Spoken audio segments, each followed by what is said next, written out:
It's time to go back into the bully ball zone, where video games go to be adapted into... what's a diplomatic way of putting this? That's it. Fucking shit, so let's pick up the BloodRayne.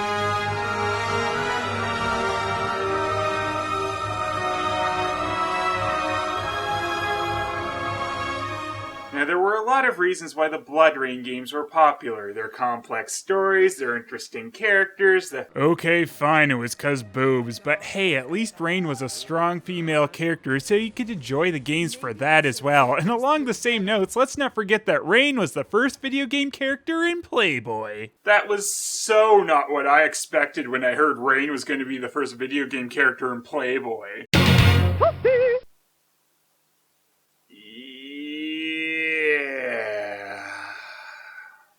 In all seriousness, though, there is a very cool foundation set with the BloodRayne series. You have a half-vampire seeking revenge on her father for, well, causing Rayne to even be born in the first place, plus you have her fighting Nazis. And yes, don't you worry, we're gonna get Rayne fighting some Nazis! In the third film... Instead, this film takes place around when bloody BloodRayne gets recruited into the Brimstone Society, which in the games was around 1932. Yeah, looks about that time. But this movie is also more about the plot from the second BloodRayne game, where she actually goes after her father Kagan, and that one took place in the early 2000s. Wow, this Uwe Boll film isn't going to be very accurate to the source material? I am in total shock! We get a list of names of people who, based on their riveting performances in this, likely can't remember a damn thing about being in it, including Meatloaf-A-Day. Yeah, I know that's his real last name, but it's funny combined with his stage name. Meatloaf-A-Day!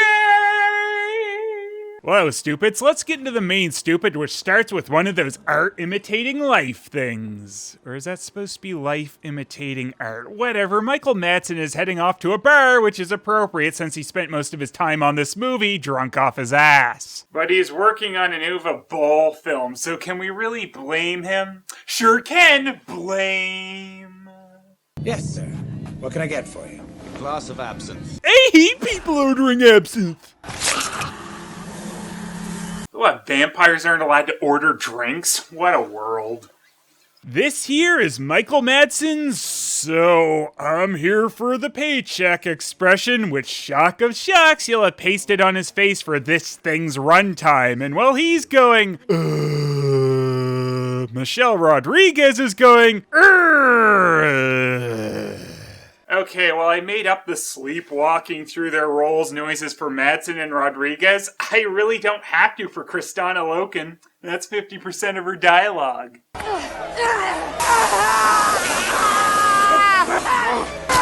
Well, at least this guy made it in time to be impressed by that brilliance, but hey, he's always on time with his 18th century modern day wristwatch. Clearly someone didn't give a shit about this film. Why yes, Watchman was Uwe Boll.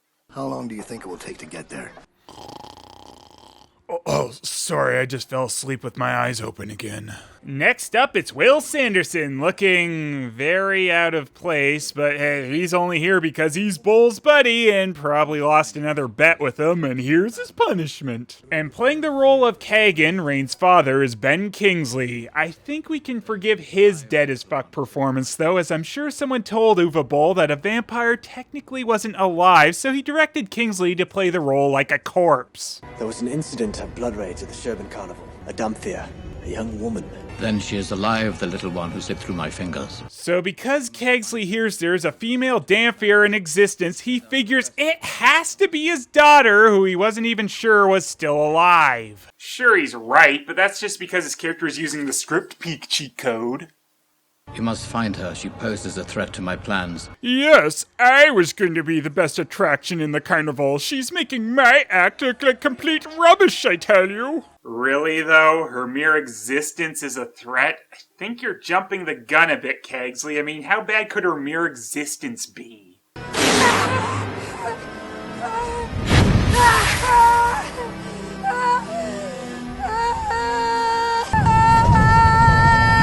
Okay, fine, you win, Kingsley. Kill her.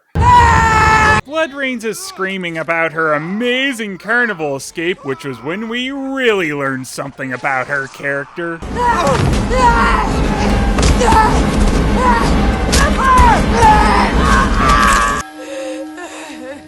She kills people and screams a lot.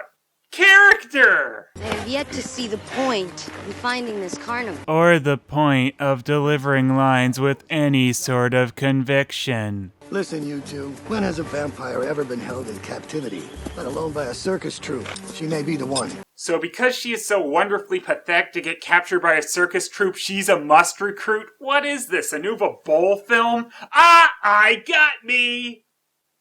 Well, that made no sense. Haven't we wasted enough time with fairy tales? Vampires, what a fairy tale. We just killed a vampire. No, we just killed a fairy tale.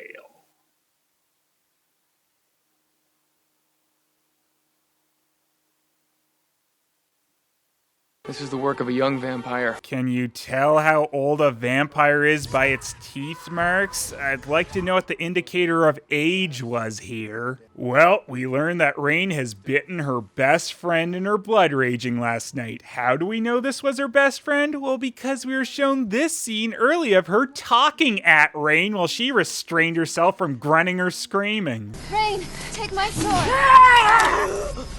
Oh man, I had no idea that was you trying to give me a sword. I just feel ever so bad about this. Ooh, sword! I will take it from you. Bye! Don't worry, I'm sure things will work out all right for you. I have a message for my daughter. Dearest Catherine. All right, Catherine. I beseech you now to put away old grudges for the good of humanity. Put a cork in it, Zane. The zany Zanester is the leader of the Brimstone Tire Company and Rodriguez's father, and actually we probably could have used more of him, as it at least seems he's semi-conscious, which is more than I can say for most of the cast. And he's kinda half-hamming the role? Is that a term? Oh, you're such a sucker. That's going to not really factor into anything. Zany Zane's only got one more scene. We finally get to see BloodRayne do something more substantial than moaning and killing carnies, and we learn she can actually use her words once in a while.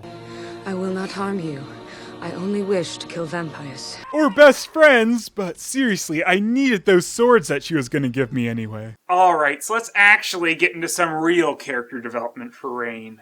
Why did you save us? I don't know. Okay, done. As a Dhampir, Rain has the ability to detect lunch, so she decides to be super discreet and pig out right in the middle of the street, cause, you know, subtle and all that.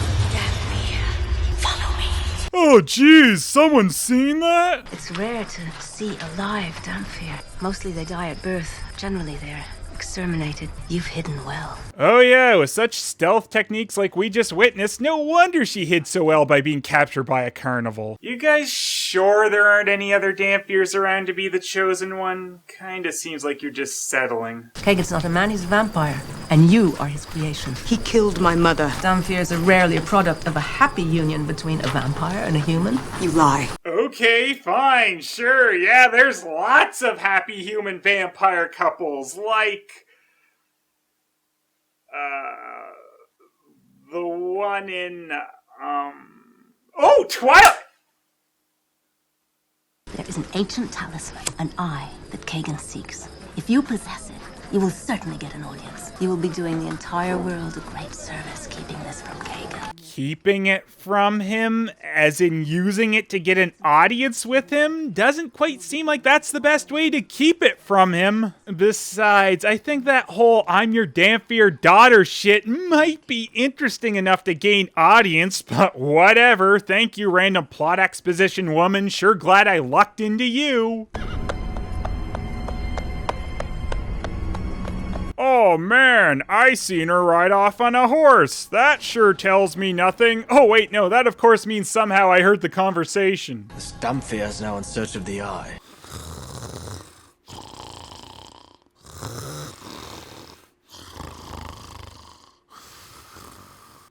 You awake, Ben? What? BloodRayne? Is that what I'm doing still? Well, fuck it. Go do something. Okay, I'll go on being wide-eyed and confused, because I don't know what I'm doing here. Your suspicion was correct.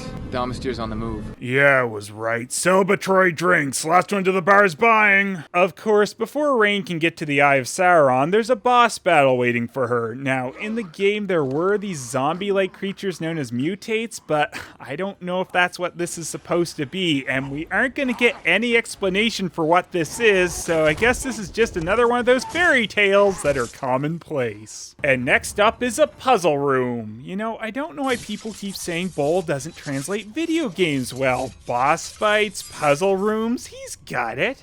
And the way to solve this room is, throw your sword and then flip past the blades. Oh, and luckily for Rain, the blades are off now since she's picked that up, because, you know, if they were still going, she'd be kinda dead right now, but, you know, why keep the blades going when you can have a much less efficient water trap?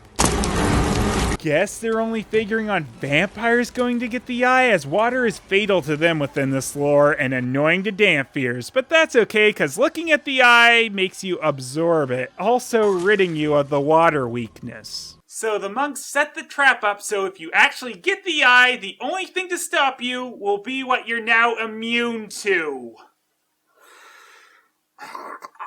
You know, I have this, like, crazy idea. Just try to follow me on this, but, you know, keep the blades going! I am a Damphir.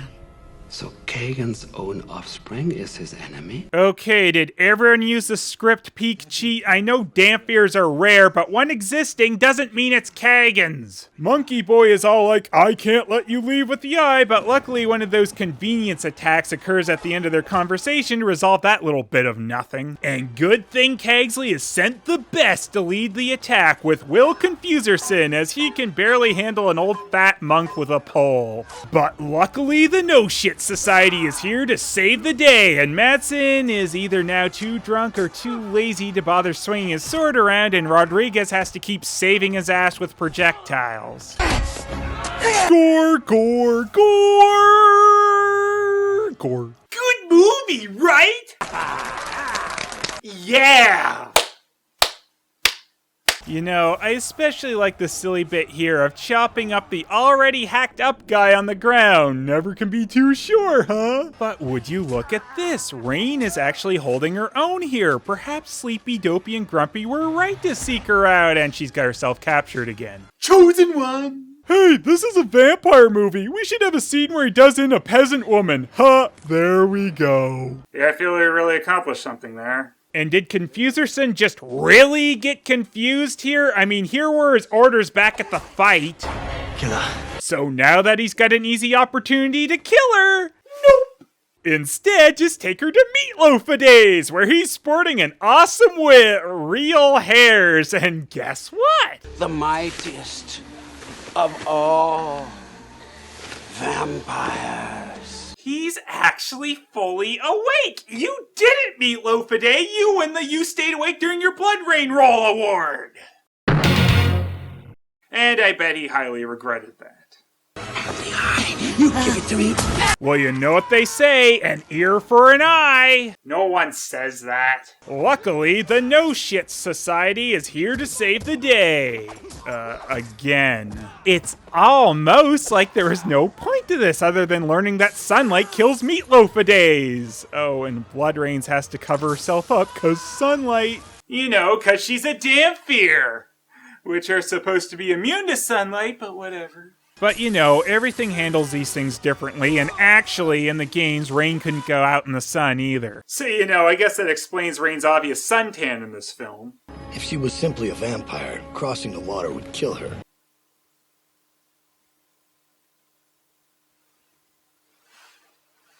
So now that Sleepy, Dopey, and Grumpy actually have Little Miss Chosen One, what else is gonna happen but her being captured again? She's the best! Well, of course, Sleepy, Dopey, and Grumpy can't really trust BloodRayne until she has a flashback in front of them of Kegsley killing her mother. Cause, you know, having a flashback in front of people equals sincerity or something. And of course, Moany Groany teaming up with the No-Shits makes Grumpy Grumpy, Sleepy Sleepy, and Dopey have sex with her. Cause fuck it, why not? Gotta have sex in here somewhere, right? And of course the sex makes Moany Groany, there, full circle and all that shit. Oh, and Kegsley forgot to put his wig on for this shot. You'd think the director would try to pay attention to details like that. Grumpy tells Rain that she's still grumpy, either because she's Michelle Rodriguez or just because she hates Rain's face. I was trained in battle by a great warrior, my father. Where is this warrior now? He's now a cursed enemy. Oh shit, I was wrong. The father Zane being a vampire twist had a brilliant payoff. Speaking of, let's do his last scene. Hey, tell me where Brimstone is. No, why don't you join me instead? No. Bye, Zany Zane. Thanks for your point. Moany, Sleepy, and Dopey go to get supplies, and of course... you know. Grumpy is left in charge of headquarters and observes just how right Sleepy was when he said Rain would die by merely crossing water in a boat if she is a vampire, as we see vampires on boats, motherfucker! Guess the line wasn't stupid enough on its own, had to blatantly contradict it, too. And what did Grumpy do with all these vampires coming? Well, she bravely ran away, do-de-doo-doo-doo. When danger reared its ugly head, she bravely turned her tail and fled, and do-de-doo-doo-doo-doo, I don't want to finish. BloodRayne says to Dopey she should go do this alone, and Dopey being Dopey says, they're sure. Why did we let the others die? I will kneel before no one, nor will I sit here under Vladimir's command and await death. The heart will go to my father. Right, so Grumpy Rodriguez is mad at Sleepy Madsen for teaming up with a Dampier, so she's gonna betray everyone she knew to team up with a vampire. Well, let's hear it for the logic. And here's the ultimate payoff for BloodRayne getting her water eye power, fighting Grumpy in the pool. Yep, and now that she has that heart which removes sunlight weakness from a vampire, she's gonna use it to gain an audience with her father.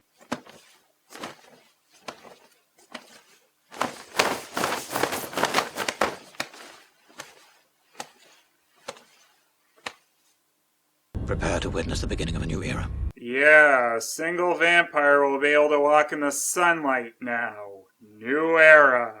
But that's okay, because BloodRayne has a plan, right? Nope, she's just gonna do what she does best and gets captured again. But that's okay, because Sleepy and Dopey have their master plan up their sleeve, which is attacking the castle head on, and luckily all they get is captured along with Moany instead of being killed on the spot. Yeah, okay, I see why she was there, chosen one. I hope that you know that I am not foolish enough to think that I am going to prevail against him.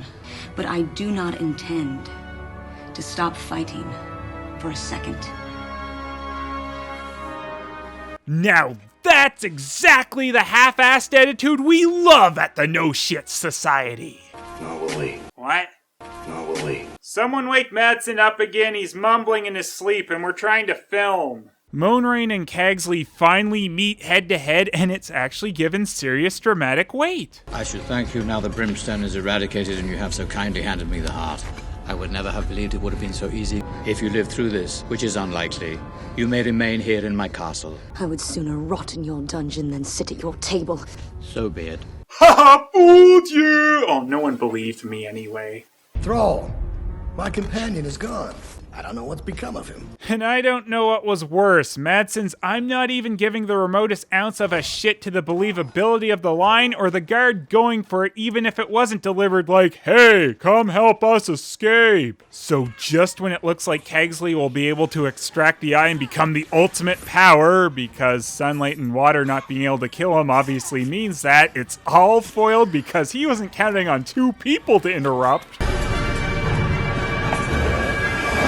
Really? No one had checked to see if the heart was in there yet. Hey, I got one of those items of ultimate vampire power shit. Oh, really? It's wrapped up in this grocery bag, huh? Yeah. Okay. You gonna check it? Nah, I'm sure it's fine. Okay. I don't care.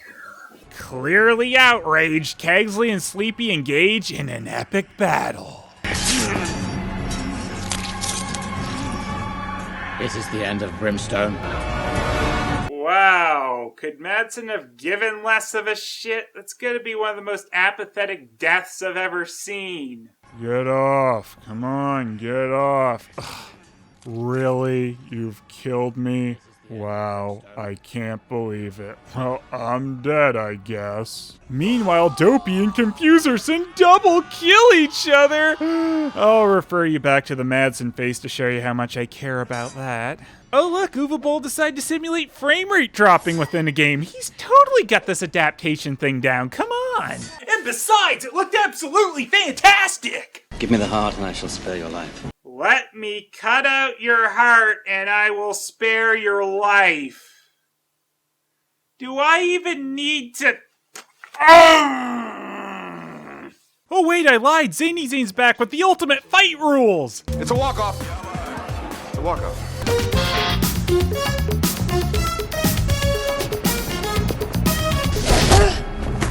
But wait, there's still life in Madsen for him to, make his I'm still in this face, but Dopey at least throws some holy water at Kegsley, and Moni gets her vengeance, and they all rejoice.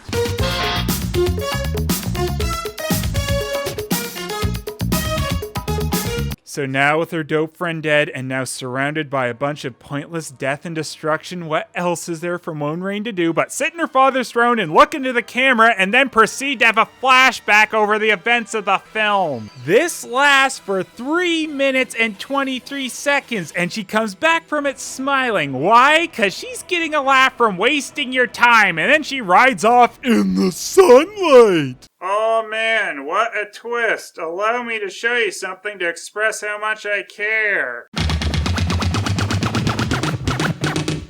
Uwe Boll just somehow managed to get the absolute worst out of pretty much everyone involved in this film, and it's sad because we know, well, everyone involved is capable of much better. And I don't know how Kristana Loken pulled off this performance, but somehow she made almost all her screaming sound fake. Like I've said before, I've seen a much better performance from her, and it was in Mortal Kombat Conquest. And Michael Madsen? Hell, I think he gave more of a shit about Croc than this. No, bad review.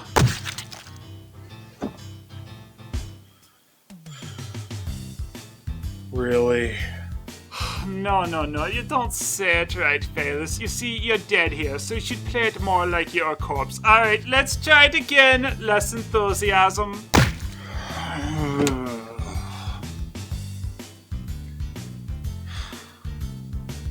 Really?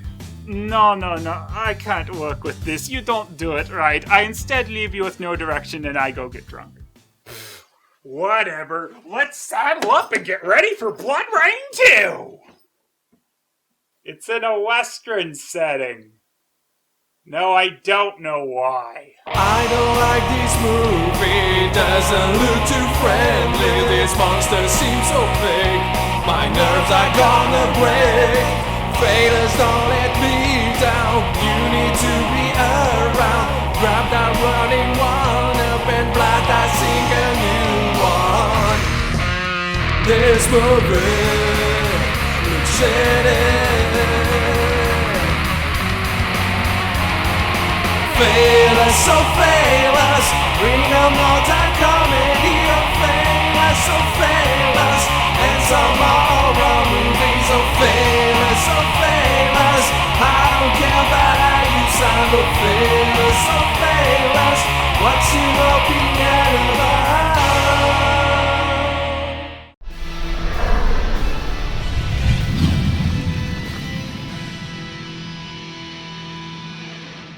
I apologize to everyone for my crappy Uwe Boll.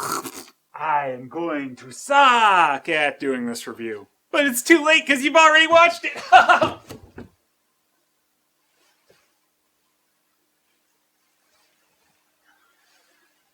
You know, what is the ultimate vampire artifact?